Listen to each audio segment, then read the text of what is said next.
Vietnamese Alphabet, bảng chữ cái, phonetic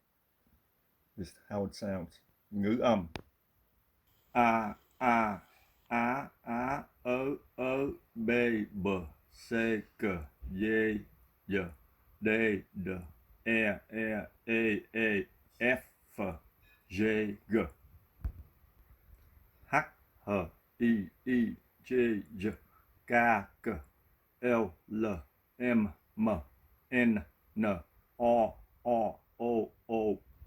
p p q q r r s s t t u v v w x s y z z